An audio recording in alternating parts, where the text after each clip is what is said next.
समूह संगत ਨੂੰ गुरु महाराज के प्रकाश पर्व की लख लख बधाई हो। भारत टीवी परिवार की ओर से बहुत बहुत शुभकामनाएं। रामनगर गुरुद्वारे की पूरी टीम हमारे साथ में है। प्रधान गुरदीप सिंह जी हैं, सेक्रेटरी साहब हैं।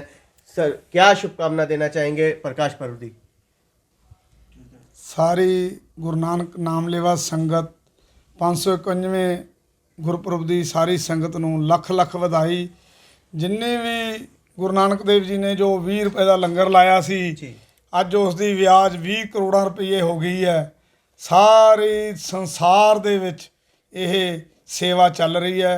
कोई भी किसी भी धर्म का होवे, किसी भी मजहब नाल ताल्लुक रखता होवे, इस लंगर नूं छकदा है।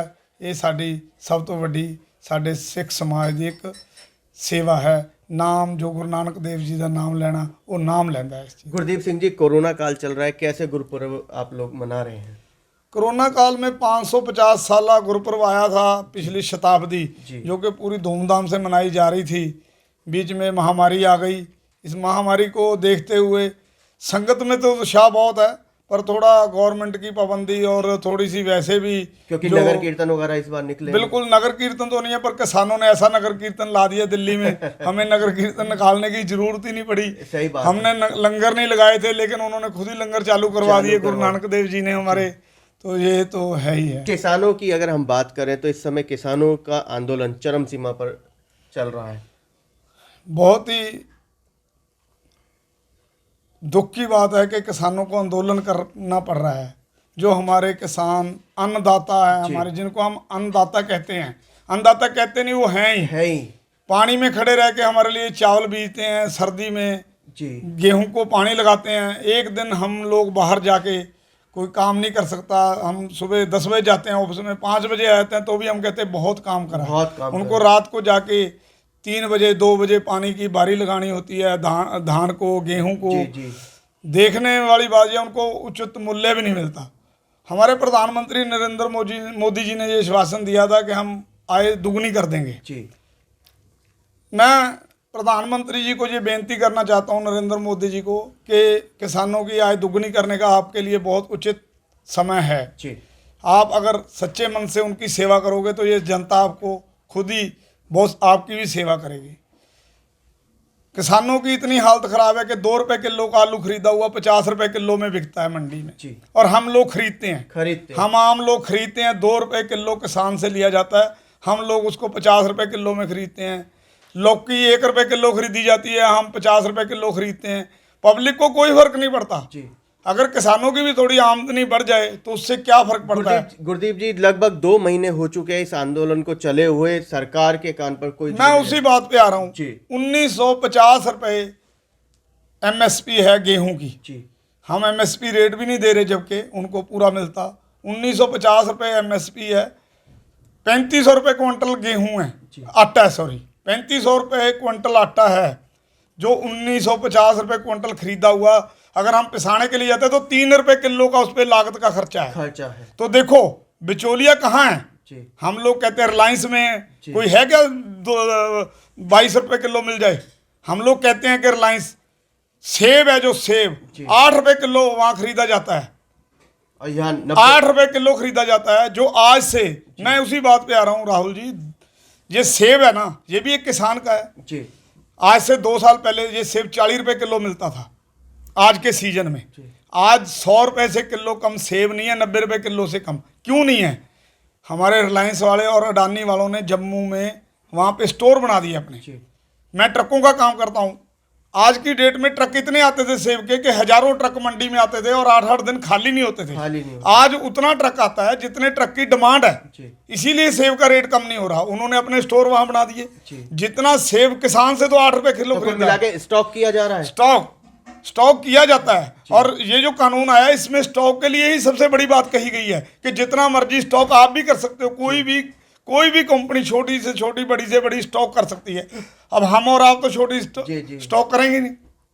स्टॉक कौन करेगा? स्टॉक यही करेंगे स्टोर वाले, अडानी और अंबानी। मैं प्रधानमंत्री जी को ये बेनती करता हूँ, प्रधानमंत्री जी बार बार कह रहे हैं कि MSP का रेट कम नहीं होगा, MSP खत्म नहीं होगी। बिल्कुल, मैं प्रधानमंत्री जी की बात को मानता हूं कि 100% प्रधानमंत्री जी सही कह रहे हैं कि MSP खत्म नहीं होगी। बट लेकिन इसमें एक अड़चन है कि प्रधानमंत्री जी मुंह से कह रहे हैं। जी। एक नोट है 500 का, ये देखो, ये 500 का नोट है, जब 50 का, जब 100 का, ये देखिए, इस पे कानून है, इस पे लिखा है कि मैं 500 रुपए अदा करने का वचन देता हूं, और फिर साइन करे गए गवर्नर के। मुंह से नहीं कहा गया। मुंह से अगर कहा जाता तो हम बात मान लेते। प्रधानमंत्री जी, आप कानून के जानकार हो, बिल आप लाए हो, उसको कानून बना दिया गया है। अगर हम लोग कोर्ट में जाएगा किसान तो क्या बात कहेगा, एमएसपी रेट से कम खरीद लेगा कोई, 2 साल बाद मंडी बोर्ड खत्म हो जाएगा। पहले तो 2 साल ये रेट ज्यादा देंगे। गुरदीप सिंह जी, देखने में आ रहा है कि आज आंदोलन भी कर रहे हैं और लाठी भी बांधी जा रही है, पानी की बौछारें भी की जा रही है। बिल्कुल, मतलब मैं यही कह रहा हूँ, इतनी बर्बरता। राहुल जी, 2 मिनट, सिर्फ 2 मिनट में मैं उसी बात पे आ रहा हूँ। मतलब कहने का ये है कि एमएसपी का रेट आज ज्यादा दिया जाएगा, प्राइवेट बंदा आज रेट ज्यादा देगा, मंडी बोर्ड खत्म हो जाएगा, क्योंकि मंडी में कोई जाएगा नहीं। जब रेट ज्यादा होगा तो मंडी में कोई नहीं जाएगा। हमारी गेहूं 1850 रुपए क्विंटल बिक रहा है, और जो आएगा प्राइवेट बंदा वो 2000 रुपए खरीदेगा। 3 साल मंडी बोर्ड खत्म। 3 साल में जब मंडी बोर्ड के अंदर जो बंदे बैठेंगे, उनके पास कोई बंदा जाएगा नहीं, उनको कोई बेचेगा नहीं, हम लोग ही नहीं बेचेंगे, किसान लोग ही, तो मंडी बोर्ड गवर्नमेंट को खत्म करना पड़ेगा, कि कोई मंडी में तो जाता नहीं है। फिर क्या होगा? उसके बाद क्या होगा? वही सेब वाला हाल होगा। उसके बाद मंडी में हम तो भैया इसको 1300 रुपए में खरीदेंगे, मंडी बोर्ड खत्म हो गया, हम लोग कहाँ जाएंगे? कुल मिला के महंगाई बढ़ने का ये कानून है। महंगाई की कोई टेंशन नहीं है, महंगाई तो बढ़ेगी तो आम आदमी की सैलरी बढ़ जाएगी, पर किसान की आमदन नहीं बढ़ेगी। किसान आज से 35 साल पहले जो तनख्वाह 300 रुपए थी, वो आज तनख्वाह 70-80 हजार रुपए महीना चली गई है। गेहूं का रेट नहीं उस हिसाब से बढ़ा, चावल का रेट उस हिसाब से नहीं बढ़ा। हमें आटा जरूर महंगा मिलता है, हम लोगों को बासमती चावल है जी इतना महंगा, लाल किला ब्रांड फलान है, तो सब किसान का। किसान से तो एक ही रेट में खरीदा गया है, किसान से तो 2 रेट में खरीदा नहीं गया। कोई तो 100 रुपए किलो बिक रहा है, कोई 90 रुपए बिक रहा है, किसी का ब्रांड चल गया। भाई देखो, इस बात को समझने की कोशिश करो। प्रधानमंत्री जी, मैं भारत टीवी के माध्यम से आपसे ये बात हाथ जोड़ के बेनती करता हूँ, आप इतने बड़े हो, सिर्फ एक लाइन लिख दो कानून में कि एमएसपी से कम में कोई भी बंदा इसको खरीदेगा नहीं। बस अगर कानून चेंज मत करें, एमएसपी से कम में इसको कोई भी किसान का सामान एमएसपी से कम से नहीं खरीदा जाएगा। लड़ाई बस इतनी सी बात की है। किसान, प्रधानमंत्री जी सही कह रहे हैं, लेकिन बात जुबान से नहीं चलती, बात रिटर्न से चलती है, कानून से चलती है। प्रधानमंत्री जी हमारा कानून बनाते हैं संसद में। संसद किस लिए है? संसद इसीलिए है कि उस कानून को कानूनी रूप दे दिया जाए, बात को, जो बात वो मुंह से कह रहे हैं उस बात को कानूनी रूप दे दिया जाए कि मैं इस चीज का वचन देता हूं कि ये एमएसपी से कम कोई खरीदेगा उसको 7 साल की सजा होगी, कोई भी नहीं कम से रेट में खरीदेगा। जो गवर्नमेंट रेट निकालेगी उसी रेट पे किसान की खरीदी जाएगी। बस, तो उससे क्या होगा? दोगुनी तो फिर भी नहीं होगी, कम से कम उसको जो रेट है वो रेट तो कम से कम किसान को मिलना चल जाएगा। जो आज एक कानून और बनाया है गवर्नमेंट ने, इसी कानून में, उसमें क्या है देखो, हम लोग कहते हैं बिचौलिए कौन है? वहां के आड़ती जो अपने बच्चों का पेट पालते हैं, उसे वो बिचौलिए नहीं है, वो अपनी छोटी छोटी दुकानें कई सालों से खोल के बैठे हैं। वो आड़त वालों को हम बिचौलिए नहीं कह सकते। वो कोई 10 रुपए किलो का मार्जिन नहीं लेते हैं, वो 10 पैसे 15 पैसे 20 पैसे किलो का मार्जिन लेते हैं, उससे वो अपने बच्चे पालते हैं। वो हम लोग क्या होता है, सुषमा स्वराज जी का बयान है, वीडियो आ रही है कि उन्होंने खुद कहा है, वो मोदी जी, वो आप अपना, सुषमा स्वराज जी इतनी बढ़िया नेता थी, उनकी वीडियो वो देखो। अगर आपको नहीं, उन्होंने संसद में बोला है कि इनको आप, जो कांग्रेस कह रही थी उस टाइम, वही अब बीजेपी कर रही है। ये बीजेपी में और कांग्रेस में क्या फर्क रह गया? फिर हमने बीजेपी को जिताया है, हमने उनको समर्थन दिया है, 2 बार प्रधानमंत्री, और अगली बार हो सकता है फिर आए। तो मैं हाथ जोड़ के बेनती करता हूँ, एक तो अपने आईटी सेल को ये मना करें कि इसको खालिस्तानी रूप ना दे, इस आंदोलन को खालिस्तानी रूप ना दे। इसमें सब धर्म और जाति के लोग हैं। आंदोलन में कोई बंदे गलत भी आ जाते हैं, ये जरूरी नहीं है कि किसान नेता कोई तो खालिस्तान की बात नहीं कर रहा ना। अगर किसी किसान नेता ने कोई खालिस्तान की बात करी है तो हम कह सकते हैं कि ये खालिस्तानी आंदोलन है। देखो, आईटी सेल, बीजेपी का आईटी सेल इतना घटिया काम कर रहा है, मीडिया इतना घटिया रोल कर रहा है। जो अगर कोई क्लिप ऐसी बोलता भी है, उस क्लिप को बार बार दिखाना जरूरी है क्या? उसको बार बार दिखा रहे हैं। किसी ने प्रधानमंत्री जी के लिए धमकी दे दी, अरे उसको धमकी दी है, उसको गिरफ्तार करो, कौन मना कर रहा है, उस पर केस चलाओ। बिल्कुल ठीक। अगर किसी ने धमकी दी, लेकिन उसको क्या पता इन्होंने अपने बंदे से किसी ने धमकी दिलवाई हो इस आंदोलन को खत्म करने के लिए। इस आंदोलन को जितना लंबा खींचोगे उतना गलत होगा। यही गलती कांग्रेस ने करी है पहले। जब पहले भी खालिस्तान का आंदोलन चला था, वो खालिस्तान का आंदोलन नहीं था। 78 में जब शुरू हुआ था तो सिर्फ महज एक निरंकारियों ने जो काम करा था उस पर आंदोलन चला था। उसको इतना बढ़ा चढ़ा के उसको राज्यों को ज़्यादा अधिकार देने की बात थी कि राज्यों को ज़्यादा अधिकार दिए जाए, उसको एंड में खालिस्तानी आंदोलन बना दिया गया।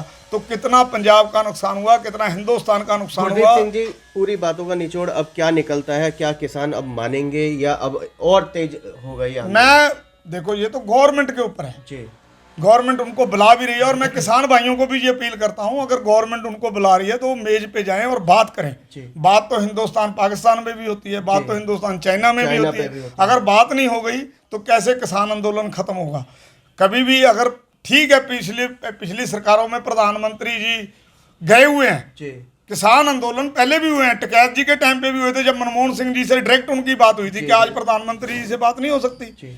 लेकिन अगर चलो कोई बात नहीं है, वो नहीं आ रहे तो ये चले जाएं। बड़ा दिल तो दोनों को करना पड़ेगा, एक तरफ से बात नहीं बनेगी। मैं किसान भाइयों को भी हाथ जोड़ के बेनती करता हूं कि वो भी बातचीत का रास्ता अपनाएं और बातचीत सड़क पे ना करें। उसको सड़क पे वो रहें, हमें कोई इतराज नहीं है, सड़क पे वो रहें और बातचीत वो किसानों गवर्नमेंट से बात भी करें और इसका हल निकालें। हल तो इसका MSP है, और भी कई कानून में गलतियां हैं, वो सब तो एक साइड हैं, लेकिन MSP आड़ती भाइयों के लिए भी है, मजदूरों के लिए भी है। एक और बड़ी बात है रोहित जी, जो मैं आपको बताने जा रहा हूँ, एक और बड़ी बात है कि जो ये हम 2 किल्ले वाला खेती नहीं करता पंजाब में, 2 किल्ले वाला 4 किल्ले वाला खेती नहीं करता, 2 किल्ले में गुजारा भी नहीं होता। वो उनके बच्चे, अब किसी का बच्चा पुलिस में चला गया, किसी का बच्चा सर्विस में चला गया, किसी ने कोई और बिजनेस कर लिया, वो खेती नहीं करता। 2 किल्ले वाला क्या करेगा? तो उसने क्या 2-2 किल्ले करके एक किसान को खेती दे दी। अब वो 10,000 रुपये ठेके पे दे दी साल का, ठीक है जी। अब वो क्या है कि उसने 2-2 किल्ले सबसे ले ली, उसने 2-2 किल्ले करके 20 किल्ले बना लिए उसने। वो बिचौलिया नहीं है। हम जनता को बता देना चाहते हैं, ये वो बारीकियां हैं जो गुरदीप सिंह जी खुल करके बता रहे हैं, जो खुद एक किसान और बिचौलिया झेलता है। 20 किल्ले वो अपनी जमीन को कर लेता है, वो 20 किल्ले का 10,000 रुपये के हिसाब से 2 लाख रुपए साल का देता है। वो मेहनत करके अपने बच्चों के साथ खुद मेहनत करके वो 5 लाख रुपए साल का कमाता है। उससे 2 लाख उसको दे दिया, 3 लाख खुद को बचा, वो 3 लाख में अपने बच्चे पालता है। अब क्या हुआ इस आंदोलन में? क्या है, अडानी जो कि आज फार्म बनाए हुए हैं, अडानी जी ने, अंबानी जी ने जो फार्म बनाए हैं, वो किसान से जमीन ले रहा है 15,000 रुपये किले में। 15,000 रुपये किला? हाँ, 15,000। और उसने वो छोटा किसान मार दिया जो मजदूर था, उसको हम मजदूर बोल सकते हैं, वो किसान नहीं होता। वो किसान की जमीन ठेके पे लेके वो बड़ा किसान बन जाता है एक तरह से। वो 15 किल्ले 20 किल्ले से कम में गुजारा नहीं होता। वो 20 किल्ले अडानी के पास चली गई जमीन, बिल्कुल चली गई। अब उसमें क्या है, कहाँ मार पड़ गई? अब वो तो अपनी जमीन वो तो स्टोर कर लेगा, वो अपनी जमीन मॉल में बेच देगा, वो अपनी जमीन अपनी जो उस पर खेती होगी वो स्टोर में बेच देगा। तो उसको तो फायदा ही फायदा, उसको 15,000 के 20,000 में ले लेगा तो भी फायदा है। लेकिन मरा कहाँ? बेरोजगारी और बढ़ जाएगी, इससे बेरोजगारी और बढ़ जाएगी। एक स्टोर लगने जा रहा है, अभी बहुत पीछे उसकी न्यूज आ रही थी कि 60,000 बोरी डेली पैक होगी, पर मजदूर सिर्फ 3 होंगे। 60,000 बोरी डेली पैक होगी अडानी जी की, और उसमें 3 मजदूर होंगे, तो मजदूरों का भी काम खत्म हो जाएगा मंडी में। 40 लाख बोरी का स्टोर बनाएगा, 40 लाख बोरी महीने का स्टोर बनाएंगे वो, जिसमें 60,000 बोरी रोज पैक होगी, पर मजदूर सिर्फ 3 होंगे। कहाँ लेके जा रहे हो इस देश को? कहाँ लेके जा रहे हो? मेरी हाथ जोड़ के बेनती है प्रधानमंत्री जी, आपको भी अगर कोई गुमराह कर रहा है, देखो इंदिरा जी के टाइम, राजीव जी के टाइम भी उनको चाटुकारिता ने खत्म करा था, आपको भी ये चाटुकारिता खत्म कर देगी। हम आपको हाथ जोड़ के बेनती करते हैं कि इन चाटुकारिता से बचो, जो हाँ में हाँ मिलाते हैं इनसे बचो। आप अपना किसी अच्छे आदमी से रह करके, अच्छे इंसानों से रह करके इस कानून को दोबारा से इसकी समीक्षा करो। और मैं हाथ जोड़ के बेनती है कि इसको बचा लो आप, देश को अगर बच सकते हैं। इसको ज़्यादा मत भड़काओ, खालिस्तानी इस आंदोलन को मत बनाओ। हम खालिस्तान नहीं चाहते, हम हिंदुस्तान में रहना चाहते हैं। पर अगर हमारे ऊपर थोपा जाता है तो हम एंड में क्या करेंगे? इसलिए मैं हाथ जोड़ के बार बार बेनती करता हूं कि जैसे नोट पे लिखा जाता है कि मैं वचन देता हूं 500 का नोट देने का, इसी तरह से आप भी वचन दो, रिटर्न में दो। रिटर्न में दो। आप वचन दे रहे हो पर रिटर्न में नहीं दे रहे हो, बस इतनी सी बात है। सिंह साहब, आप क्या कहना चाहेंगे इस आंदोलन पर? ਮੈਂ ਤੇ ਮੋਦੀ ਜੀ से यही अपील कर रहा हूँ कि जो मतलब ਕਿਸਾਨਾਂ ਦਾ ਹਾਲ ਇਹਨਾਂ ਨੇ ਕੀਤਾ ਹੈ ਇਹ ਨਹੀਂ ਹੋਣਾ ਚਾਹੀਦਾ। ਜੋ ਅੰਦੋਲਨ ਹੋਇਆ ਹੈ ਇਹ ਕੋਈ ਇਹ ਨਹੀਂ ਕਿ ਮਤਲਬ ਕੱਲਾ ਕਿਸਾਨਾਂ ਦੀ ਕਰਕੇ ਹੀ ਹੋਇਆ ਹੈ, ਔਰ ਦੋਨੋਂ ਗਵਰਨਮੈਂਟ ਔਰ ਕਿਸਾਨ ਦੋਨੋਂ ਮਿਲ ਕੇ ਹੀ ਹੋਇਆ। ਔਰ ਪ੍ਰਧਾਨ ਮੰਤਰੀ ਦੀ ਇਹ ਅਪੀਲ ਹੈ ਕਿ ਜਿਸ ਤਰ੍ਹਾਂ ਖਾਲਿਸਤਾਨੀ ਨੂੰ ਜ਼ਿਆਦਾ ਭੜਕਾ ਰਹੇ ਨੇ, ਇਸ ਨੂੰ ਨਾ ਭੜਕਾਇਆ ਜਾਏ, ਔਰ ਜੋ ਤਰੀਕਾ ਹੈ ਉਹ ਅਪਣਾਇਆ ਜਾਏ, ਸਹੀ ਤਰੀਕਾ ਅਪਣਾਇਆ ਜਾਏ ਤੇ ਇਹਦਾ ਹੱਲ ਕੱਢਿਆ ਜਾਏ। ਇਹੀ ਅਪੀਲ ਹੈ। बहुत हुआ किसानों पर अत्याचार, अब की बार मोदी सरकार, ऐसे नारे सुनने को मिले थे। सबसे पहले वाहिगुरू जी का खालसा वाहिगुरू जी की फतेह। जनरल ਸਕੱਤਰ ਗੁਰਦੁਆਰਾ ਸਭਾ ਰਾਮਨਗਰ। ਸਭ ਤੋਂ ਪਹਿਲੇ ਮੈਂ ਗੁਰੂ ਨਾਨਕ ਸਾਹਿਬ ਜੀ ਦੇ ਪ੍ਰਕਾਸ਼ ਪੁਰਬ ਦੀ ਸਭ ਨੂੰ ਵਧਾਈ ਦਿੰਦਾ ਹਾਂ, ਕਿਉਂਕਿ ਇੱਕ ਸ਼ਬਦ ਪੜਿਆ ਜਾਂਦਾ ਹੈ, ਉਪਦੇਸ਼ ਸਤਿਗੁਰ ਨਾਨਕ ਦਾ 4 ਵਰਨਾਂ ਨੂੰ ਸਾਂਝਾ। जी जी। ਇੱਕ ਗੁਰੂ ਨਾਨਕ ਜੀ ਆ ਜਿਨ੍ਹਾਂ ਨੇ ਅੱਜ ਤੋਂ 551 ਸਾਲ ਪਹਿਲੇ ਪ੍ਰਕਾਸ਼ ਧਾਰਿਆ ਤੇ ਸਾਰੀ ਦੁਨੀਆ ਨੂੰ ਉਪਦੇਸ਼ ਦਿੱਤਾ। ਢਾਕਾ, ਬੰਗਾਲ, ਤਿੱਬਤ, ਕੋਈ ਇਹੋ ਜਿਹੀ ਜਗ੍ਹਾ ਨਹੀਂ ਹੈ ਜਿੱਥੇ ਗੁਰੂ ਨਾਨਕ ਸਾਹਿਬ ਜੀ ਨੇ ਸਾਂਝੀਵਾਲਤਾ ਦਾ ਨਾ ਉਪਦੇਸ਼ ਦਿੱਤਾ ਹੋ। ਤੇ ਸਾਨੂੰ ਅਰਦਾਸ ਦੇ ਪਿੱਛੋਂ ਇੱਕ ਹੀ ਚੀਜ਼ ਦਿੱਤੀ ਹੈ ਕਿ ਨਾਨਕ ਨਾਮ ਚੜ੍ਹਦੀ ਕਲਾ ਤੇਰੇ ਭਾਣੇ ਸਰਬੱਤ ਦਾ ਭਲਾ। ਗੁਰੂ ਨਾਨਕ ਨੇ ਸਰਬੱਤ ਦਾ ਭਲਾ ਮੰਗਿਆ ਹੈ। ਹੁਣ ਗੱਲ ਆ ਰਹੀ ਹੈ ਕਿਸਾਨ ਅੰਦੋਲਨ ਦੀ। ਅਸੀਂ ਪੰਜਾਬ ਦੇ ਰਹਿਣ ਵਾਲੇ ਹਾਂ, ਕਿਸਾਨਾਂ ਦੇ ਬਹੁਤ ਨਜ਼ਦੀਕ ਰਹਿੰਦੇ ਹਾਂ। ਕਿਸਾਨ ਦਿਨ ਰਾਤ ਇੰਨੀ ਮਿਹਨਤ ਕਰਦਾ ਹੈ ਕਿ ਉਹ ਉਮੀਦ ਰੱਖਦਾ ਹੈ ਕਿ ਆ ਸਾਲ ਮੇਰੀ ਇੰਨੀ ਫਸਲ ਹੋਏਗੀ, ਇੰਨਾ ਪੈਸਾ ਆਏਗਾ, ਮੈਂ ਆਪਣਾ ਕੋਈ ਸ਼ਾਦੀ ਵਿਆਹ ਬੱਚਿਆਂ ਦਾ ਕਰ ਲਾਂਗਾ, ਕੋਈ ਮਕਾਨ ਬਣਾਵਾਂਗਾ। ਪਰ ਹੁਣ ਕਿਸਾਨ ਨੂੰ ਇਹ ਚਿੰਤਾ ਪੈ ਗਈ ਹੈ ਕਿ ਉਹ ਫਸਲ ਤੇ ਬੀਜ ਰਿਹਾ ਹੈ ਪਰ ਉਹਨੂੰ ਵੇਚਣ ਵਾਸਤੇ ਪ੍ਰੋਬਲਮ ਆਏਗੀ, ਕਿਉਂਕਿ ਪਹਿਲੇ ਗਵਰਨਮੈਂਟ ਕੋਲ ਫਿਕਸ ਰੇਟ ਮਿਲ ਜਾਂਦਾ ਸੀ। ਹੁਣ ਗਵਰਨਮੈਂਟ ਨੇ ਪ੍ਰਾਈਵੇਟ ਜੋ ਅੰਡਾਨੀ ਮਾਨੀ ਨੂੰ ਦੇ ਰਹੇ ਹਾਂ ਉਹਨਾਂ ਦੀ ਮਨਮਾਨੀ ਦੇ ਰੇਟ ਹੋਣਗੇ। ਔਰ ਜਿਸ ਤਰ੍ਹਾਂ ਪ੍ਰਧਾਨ ਸਾਹਿਬ ਨੇ ਦੱਸਿਆ ਕਿ ਜਦੋਂ ਕੋਈ ਖਰੀਦਦਾਰ ਨਹੀਂ ਹੋਏਗਾ ਤੇ ਉਹ ਅੰਡਾਨੀ ਮਾਨੀ ਆਪਣੀ ਮਰਜ਼ੀ ਦਾ ਰੇਟ ਦੇਣਗੇ। ਇਸ ਕਰਕੇ ਜੋ ਪੰਜਾਬ ਦੇ ਕਿਸਾਨ ਨੇ ਅਗਵਾਈ ਕਰ ਰਿਹਾ ਹੈ ਪੂਰੇ ਭਾਰਤ ਦੇ ਕਿਸਾਨਾਂ ਦੀ। ਅੰਨਦਾਤਾ ਹੈ ਕਿਸਾਨ, ਕਿਉਂ? ਸਾਰੇ ਭਾਰਤ ਨੂੰ ਅੰਨ ਜੋ ਹੈ ਸਾਰੀਆਂ ਸਟੇਟਾਂ ਤੋਂ ਮਿਲਦਾ ਹੈ, ਪਰ ਸਭ ਤੋਂ ਜ਼ਿਆਦਾ ਅੰਨ ਜੋ ਹੈ ਉਹ ਪੰਜਾਬ ਤੋਂ ਪੂਰੇ ਭਾਰਤ ਨੂੰ ਮਿਲਦਾ ਹੈ। ਤੇ ਅੱਜ ਪੰਜਾਬ ਦਾ ਕਿਸਾਨ ਸਾਰੇ ਕਿਸਾਨਾਂ ਦੀ ਅਗਵਾਈ ਕਰ ਰਿਹਾ ਹੈ, ਉਹਦੇ ਵਿੱਚ ਕੋਈ ਬੁਰਾਈ ਨਹੀਂ ਹੈ। ਅੱਜ ਜੇ ਅਸੀਂ ਰਾਜਨੀਤੀ ਤੇ ਜਾਂਦੇ ਹਾਂ, ਇਹ ਸੋਚ ਕੇ ਫੈਸਲਾ ਡਿਲੇ ਨਾ ਕੀਤਾ ਜਾਏ ਕਿ ਉੱਥੇ ਪੰਜਾਬ 'ਚ ਕਾਂਗਰਸ ਦਾ ਰਾਜ ਹੈ। ਇਹ ਕਾਂਗਰਸੀ ਅੰਦੋਲਨ ਨਹੀਂ ਹੈ, ਇਹ ਕਿਸਾਨਾਂ ਦਾ ਅੰਦੋਲਨ ਹੈ। ਜੋ ਹਰਿਆਣੇ ਵਿੱਚ ਵੀ ਬੀਜੇਪੀ ਵਾਲਿਆਂ ਨੇ ਕਿਸਾਨਾਂ ਨਾਲ ਬਦਸਲੂਕੀ ਕੀਤੀ, ਇਹ ਇੱਕ ਮੋਦੀ ਨੂੰ ਖੁਸ਼ ਨਹੀਂ ਕਰ ਸਕੇ। ਮੋਦੀ ਦੀ ਬੁਰਾਈ ਹੋਈ ਹੈ, ਕਿਉਂਕਿ ਭਾਰਤੀ ਜਨਤਾ ਪਾਰਟੀ ਦੀ ਇਹ 'ਚ ਬੁਰਾਈ ਹੋ ਰਹੀ ਹੈ ਕਿ ਜੋ ਕੁਝ ਹਰਿਆਣਾ ਕਰ ਰਿਹਾ ਹੈ ਹਰ ਇੱਕ ਸੋਚਦਾ ਹੈ ਕਿ ਕੇਂਦਰ ਸਰਕਾਰ ਦੀ ਸ਼ਹਿ 'ਤੇ ਹੋ ਰਿਹਾ ਹੈ। ਸੋ ਅੱਜ ਕਿਸਾਨ ਪਰੇਸ਼ਾਨ ਵੀ ਬਹੁਤ ਹੈ, ਪਰ ਉਹਦੇ ਹੌਸਲੇ ਇੰਨੇ ਬੁਲੰਦ ਹੈ, ਉਹ ਕਹਿੰਦਾ ਹੈ ਕਿ ਜੇ ਮੈਨੂੰ 26 ਜਨਵਰੀ ਵੀ ਇੱਥੇ ਮਨਾਉਣੀ ਪਏਗੀ ਤੇ ਮੇਰੇ ਟਰੱਕ ਵਿੱਚ ਅਨਾਜ ਵੀ ਪਿਆ ਹੈ। ਇੱਥੋਂ ਤੱਕ ਮੈਂ ਦੇਖਿਆ ਕਿ ਟਰੱਕ ਵਿੱਚ ਉਹਨਾਂ ਲੱਕੜੀਆਂ ਵੀ ਰੱਖੀਆਂ ਕਿ ਜੇ ਜਲਾ ਕੇ ਬਣਾਉਣਾ ਪਏ ਤਾਂ ਉਹ ਵੀ ਬਣਾਉਣਗੇ। ਹੁਣ ਸਭ ਤੋਂ ਵੱਡੀ ਗੱਲ ਆ ਰਹੀ ਹੈ ਕਿ 2-3 ਮਹੀਨੇ ਹੋ ਗਏ, ਪਤਾ ਨਹੀਂ ਕੇਂਦਰ ਸਰਕਾਰ ਕਿਉਂ ਚੁੱਪ ਹੈ, ਕਿਉਂ ਉਹਨੂੰ ਕੋਈ ਆਸ਼ਵਾਸਨ ਨਹੀਂ ਦੇ ਰਹੀ ਕਿ ਤੁਸੀਂ ਦਿੱਲੀ ਆਓ ਗੱਲ ਕਰੋ। ਇਹ ਰਸਤੇ ਬੰਦ ਹੋਣੇ ਨਹੀਂ ਸੀ, ਇਹ ਤੇ ਉਹਨਾਂ ਨੇ ਮਜਬੂਰੀ ਵਿੱਚ ਕੀਤੇ ਹਨ। ਬਿਲਕੁਲ ਠੀਕ। ਹੁਣ ਜਿਸ ਤਰ੍ਹਾਂ ਕਹਿ ਰਹੇ ਹਨ ਕਿ ਤੁਸੀਂ ਉੱਥੇ ਬਰਾੜੀ ਆ ਜਾਓ, ਉਹਨਾਂ ਵਿੱਚ ਵੀ ਸੋਚਵਾਨ ਆਦਮੀ ਹਨ। ਉਹ ਕਹਿੰਦੇ ਨੇ ਬਰਾੜੀ ਤੇ ਇੱਕ ਸਾਡੇ ਵਾਸਤੇ ਖੁੱਲੀ ਜੇਲ੍ਹ ਹੋ ਜਾਏਗੀ, ਨਾ ਅਸੀਂ ਉੱਥੋਂ ਬਾਹਰ ਜਾ ਸਕਾਂਗੇ, ਨਾ ਕੋਈ ਅੰਦੋਲਨ ਕਰ ਸਕੇ, ਨਾ ਸਾਨੂੰ ਕੋਈ ਪੁੱਛੇਗਾ। ਇਸ ਕਰਕੇ ਉਹਨਾਂ ਨੇ ਆਪਣਾ ਪ੍ਰੈਸ਼ਰ ਬਣਾਉਣ ਵਾਸਤੇ ਹਾਈਵੇ ਤੇ ਜੋ ਰੋਕਿਆ ਹੈ ਕਿ ਸਾਡੀ ਗੱਲ ਦੀ ਸੁਣਵਾਈ ਹੋਵੇ। ਇਸ ਕਰਕੇ ਮੈਂ ਤੇ ਅਪੀਲ ਕਰਾਂਗਾ ਕਿ ਭਾਵੇਂ ਅਸੀਂ ਇੱਕ ਧਾਰਮਿਕ ਸੰਸਥਾ ਨਾਲ ਜੁੜੇ ਹਾਂ, ਪਰ ਮੋਦੀ ਸਾਹਿਬ ਦੇ ਜੋ ਅੱਛੇ ਫੈਸਲੇ ਹੈ ਅਸੀਂ ਉਹਦੀ ਵੀ ਵਡਿਆਈ ਕਰਦੇ ਹਾਂ। ਪਰ ਅੱਜ ਬੜਾ ਸੋਚਣਾ ਪੈ ਰਿਹਾ ਹੈ ਕਿ ਮੋਦੀ ਸਾਹਿਬ ਪਤਾ ਨਹੀਂ ਕੀ ਸੋਚ ਕੇ ਉਹਨਾਂ ਨੂੰ ਸਮਾਂ ਕਿਉਂ ਨਹੀਂ ਦੇ ਰਹੇ। ਇਹਦੇ ਵਿੱਚ ਵਜ੍ਹਾ ਕੀ ਹੈ, ये वजह समझ नहीं आ रही।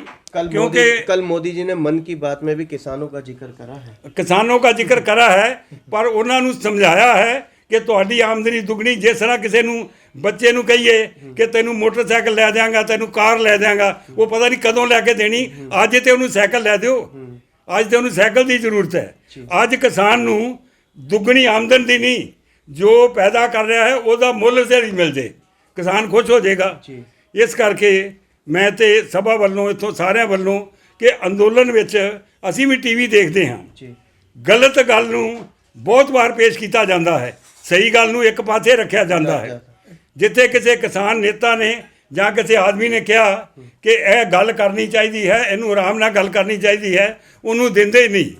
ਜਿੱਥੇ ਕੋਈ ਖਾਲਿਸਤਾਨ ਦੀ ਜਾਂ ਕੋਈ ਗਲਤ ਗੱਲ, ਦੇਖੋ ਜੋਸ਼ ਨਾਲ ਕੋਈ ਵੀ ਗੱਲ ਨਿਕਲ ਸਕਦੀ ਹੈ, ਜੀ ਪਰ ਉਹ ਬੰਦਾ ਇੰਨਾ ਦੋਸ਼ੀ ਨਹੀਂ ਹੁੰਦਾ, ਕਿਉਂਕਿ ਉਸ ਟਾਈਮ ਦਾ ਜੋਸ਼ ਹੈ। ਕਿਸੇ ਨੇ ਕਿਹਾ ਬਈ ਅਸੀਂ ਇਹ ਕਰ ਦਿਆਂਗੇ, ਉਹ ਕਰ ਦਿਆਂਗੇ, ਇਹ ਇੱਕ ਜੋਸ਼ ਹੈ। ਤੁਸੀਂ ਜਦੋਂ ਉਹਦੇ ਨਾਲ ਗੱਲ ਕਰ ਲਓ, ਕੋਈ ਸ਼ਾਂਤ ਹੋ ਕੇ ਉਹ ਕਹੇਗਾ ਜੀ ਮੇਰੀ ਗਲਤੀ ਹੋ ਗਈ, ਗੱਲ ਖਤਮ ਹੋ ਗਈ। ਗੱਲ ਖਤਮ ਹੋ ਗਈ। ਇਸ ਕਰਕੇ ਮੈਂ ਤੇ ਸਭਾ ਵੱਲੋਂ ਸਾਰਿਆਂ ਵੱਲੋਂ ਇਹ ਅਪੀਲ ਕਰਾਂਗਾ, ਖਾਸ ਤੌਰ ਤੇ ਕੇਂਦਰ ਸਰਕਾਰ ਨੂੰ, ਕਿ ਖਾਸ ਤੌਰ ਤੇ ਮੋਦੀ ਸਾਹਿਬ ਪ੍ਰਧਾਨ ਮੰਤਰੀ, ਜਿਨ੍ਹਾਂ ਦੀ ਸਾਰੇ ਭਾਰਤ ਵਿੱਚ ਰਿਸਪੈਕਟ ਵੀ ਹੈ ਔਰ ਹਰ ਇੱਕ ਨੂੰ ਪਤਾ ਹੈ ਕਿ ਉਹੋ ਹੀ ਹੋਏਗਾ ਜੋ ਮੋਦੀ ਚਾਹੇਗਾ। ਬਿਲਕੁਲ ਠੀਕ। ਇਸ ਕਰਕੇ ਸਾਡੀ ਬੇਨਤੀ ਹੈ ਮੋਦੀ ਸਾਹਿਬ ਨੂੰ ਕਿ ਇਸ ਨੂੰ ਆਪਣੇ ਤੌਰ ਤੇ ਲੈ ਕੇ, ਇਹ ਕੋਈ ਵੱਡੀ ਗੱਲ ਨਹੀਂ ਹੈ, ਛੋਟੀ ਜੀ ਗੱਲ ਹੈ ਕਿ ਇੱਕ ਲਿਖ ਕੇ ਦੇ ਦਿਓ ਕਿ ਗਵਰਨਮੈਂਟ ਇਹ ਤੋਂ ਘੱਟ ਨਹੀਂ ਵੇਚੇਗੀ, ਗੱਲ ਖਤਮ ਹੋ ਗਈ। ਤੇ ਇੰਨੀ ਗੱਲ ਨੂੰ ਲਿਖਤ ਦੇਣ ਵਿੱਚ ਇਸ ਦਾ ਮਤਲਬ ਹੈ ਕਿ ਇਸ ਦੇ ਵਿੱਚ ਕੋਈ ਭੇਦ ਹੈ ਜੋ ਲਿਖ ਕੇ ਨਹੀਂ ਦਿੱਤਾ ਜਾ ਰਿਹਾ। कहीं ना कहीं लग रहा है कि सरकार पूंजीपति के हाथ तो ਕਿਉਂਕਿ ਉਹ ਪੂੰਜੀਪਤੀ ਵੀ ਕਹਿ ਰਹੇ ਹੋਣਗੇ ਕਿ ਜੇ ਲਿਖਤੇ ਦੇ ਦਿੱਤਾ ਤਾਂ ਫਿਰ ਤੇ ਅਸੀਂ ਘੱਟ ਤੇ ਖਰੀਦ ਹੀ ਨਹੀਂ ਪਾਵਾਂਗੇ। ਇਸ ਕਰਕੇ ਸਾਡੀ ਕੇਂਦਰ ਸਰਕਾਰ ਨੂੰ, ਪ੍ਰਧਾਨ ਮੰਤਰੀ ਨੂੰ ਬੇਨਤੀ ਹੈ ਕਿ ਕਿਸਾਨ ਜੋ ਹੈ ਇਹ ਖੂਨ ਪਸੀਨੇ ਦੀ ਅੱਜ ਠੰਡ ਵਿੱਚ ਸੜਕ ਤੇ ਬੈਠ ਕੇ ਉੱਤੇ ਪਾਣੀ ਦੀਆਂ ਬੁਛਾਰਾਂ ਪਾ ਰਹੇ ਹਨ, ਬਜਾਏ ਕਿ ਕਿਸਾਨ ਨੇ ਦਿੱਲੀ ਆਉਣਾ ਸੀ ਤੇ ਉਹਦਾ ਇੱਜ਼ਤ ਮਾਣ ਹੋਣਾ ਚਾਹੀਦਾ ਸੀ। ਜੀ ਸੋ ਇਸ ਗੱਲ ਦਾ ਬੜਾ ਦੁੱਖ ਹੈ ਕਿ ਇੱਕ ਨਾਗਰਿਕ ਨੂੰ ਪ੍ਰਧਾਨ ਮੰਤਰੀ ਨੂੰ ਮਿਲਣ ਵਾਸਤੇ ਵੀ ਰਸਤੇ ਵਿੱਚ ਰੁਕਾਵਟਾਂ ਕਿਉਂ ਕੀਤੀਆਂ ਗਈਆਂ।